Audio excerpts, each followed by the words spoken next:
अस्सलाम वालेकुम। कैसे हैं आप सब दोस्त? उम्मीद करता हूँ आप सब खैरियत से होंगे। दोस्तों, आज मैं आपके लिए एक अधूरी मोहब्बत की कहानी लेकर आया हूँ। ये कहानी सिदरा और ज़ैन की है। यह एक अधूरी मोहब्बत की कहानी है।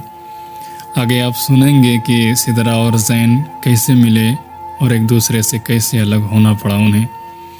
पूरी कहानी सुनने के बाद आपको ये कहानी कैसी लगी कमेंट करके ज़रूर बताएं।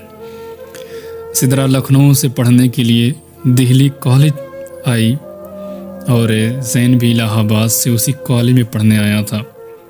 ज़ैन एक सादा सा लड़का है जो ना तो लड़कियों से ज़्यादा बात करता है और ना ही किसी से कोई मतलब रखता है। सिदरा को ज़ैन की बात बहुत पसंद है और वो किसी न किसी बहाने ज़ैन से बात करने की कोशिश करती है।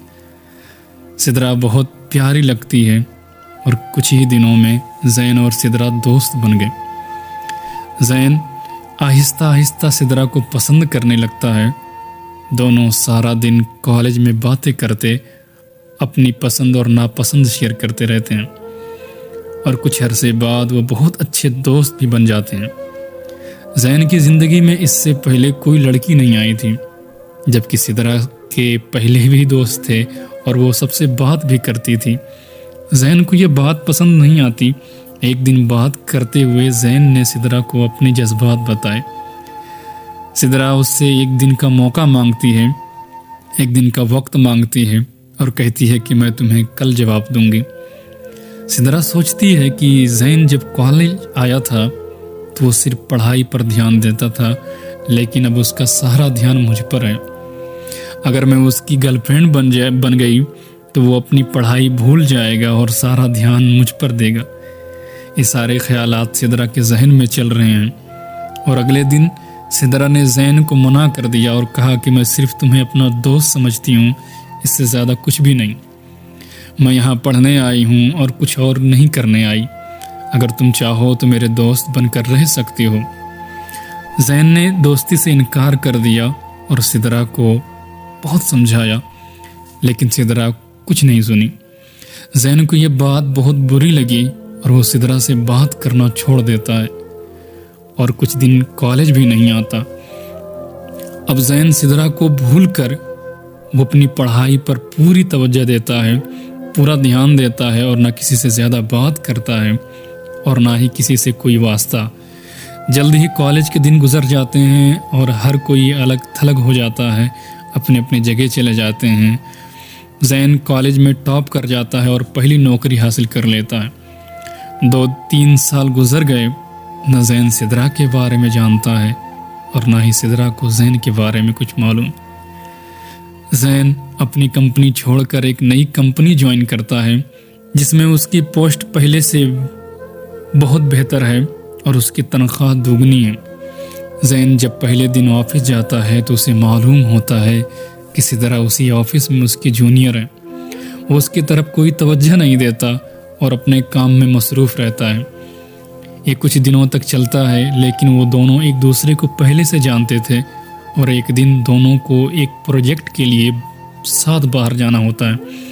प्रोजेक्ट के बाद ज़ैन और सिदरा हिचकिचाते हुए एक दूसरे से बात करने लगते हैं। सिदरा ज़ैन को बताती है कि उसने उससे क्यों इनकार किया था। ज़ैन सिदरा की बात को समझता है और वो फिर से गहरे दोस्त बन जाते हैं। पूरे दफ्तर में उनकी दोस्ती का चर्चा है। ज़ैन एक सादा सा लड़का है और ज़्यादा समझ भी नहीं पाता। कुछ दिनों बाद ज़ैन फिर से सिदरा को डिनर पर ले जाकर अपनी मोहब्बत का इजहार करता है।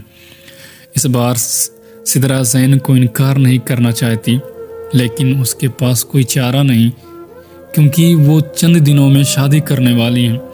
सिदरा ज़ैन को अपनी शादी के बारे में बताती है। इस बार मुकम्मल तौर पर ज़ैन का दिल टूट जाता है और बगैर कुछ कहे वो वहाँ से चला जाता है। सिदरा रात को सोचती है कि उसे ज़ैन से बेहतर लड़का कभी नहीं मिलेगा। उसने फैसला किया कि कल वो ज़ैन से शादी की बात करेगी और अपने वालिदैन को उससे शादी करने पर राज़ी करेगी। जब सिदरा अगले दिन ऑफिस जाती है तो उसे मालूम होता है कि ज़ैन ऑफिस से चला गया है और वो कभी कंपनी में वापस नहीं आएगा। जाते वक्त ज़ैन ने सिदरा के लिए एक ख़त छोड़ा था जिसमें लिखा था, वो ख़त में क्या लिखा था ये है, सुने कि ज़ैन ने सिदरा को लिखा कि मैंने तुमको जिस दिन देखा है उसी दिन से तुमसे प्यार हो गया है। मैं तुमको अपनी ज़िंदगी में कभी नहीं भूलूंगा। तुम जहाँ भी हो, जिसके साथ हो, खुश रहो। अब इस ज़िंदगी में बस इसी दर्द के साथ रहूँगा। मैंने हमेशा तुमसे मोहब्बत की है और सिर्फ तुमसे ही मोहब्बत की है। तुम मेरी ज़िंदगी में आने वाली पहली और आखिरी लड़की हो। अब ना कोई मेरी ज़िंदगी में आएगी और ना ही मैं आने दूंगा। अब बस तुम्हारी यादों में रहूँगा। आज के बाद मैं अपनी पूरी ज़िंदगी में तुमको कभी अपनी सूरत नहीं दिखाऊंगा। मैं बस खुदा से दुआ करता हूँ कि तुम जहाँ भी रहो खुश रहो। और हाँ, तुम्हारी शादी के लिए मेरी तरफ से मुबारकबाद। ज़ैन ने ये सिदरा के लिए लिखा हुआ था। सिदरा ज़ैन को ढूंढने की बहुत कोशिश करती है, लेकिन कई साल गुजरने के बाद भी उसे ज़ैन नहीं मिलता और वो अपने वालिदैन की पसंद के लड़के से शादी कर लेती है।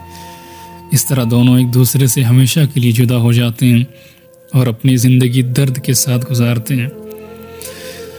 प्यारे दोस्तों, अगर हमारी ये अधूरी मोहब्बत कहानी पसंद आई हो तो बराए मेहरबानी कमेंट करके हमें बताएं कि आपको हमारी ये कहानी कैसी लगी। और अगर आपको ये कहानी पसंद आई तो आप कमेंट करें। और अगर आपको और भी कहानियाँ चाहिए प्यार मोहब्बत के हवाले से, या लव स्टोरी हो या सैड स्टोरी, कोई भी कहानी हो, आप कमेंट कर दें। मैं कोशिश करूँगा कि उस पर मैं वीडियो बनाऊँ मैं अपनी आवाज़ में, और मैं आप लोगों को सुनाऊँगा।